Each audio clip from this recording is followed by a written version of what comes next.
Стрелец. През юли пред вас може да се отвори шанс, който изглежда по-голям от досегашните ви възможности. Предложение, проект или човек, който ви отваря вратата. Но голямата тема за вас този месец е ясна. Не всичко голямо е правилно, ако трябва да платите за него с свободата, времето или спокойствието си. В началото на месеца може да има внезапно раздвижване. Една възможност може да изглежда като голяма крачка напред, а всъщност да ви обвърже. В кариерата се опитайте веднага. Това ме води напред или ми носи по-малко свобода. Струва ли си успехът, ако цената е вътрешно напрежение?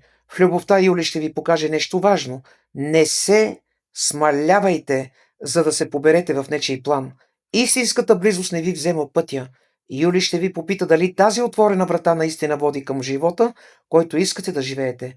Накъде води този важен избор през месеца? Вълшебната дума за стрелец е правилния шанс.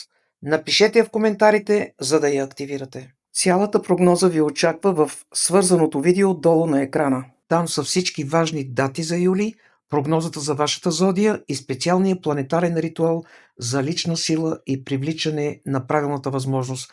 Очаквайте скоро в канала Енергийни практики и магически ритуали, които няма да откриете никъде другаде. Абонирайте се, за да не ги изпуснете.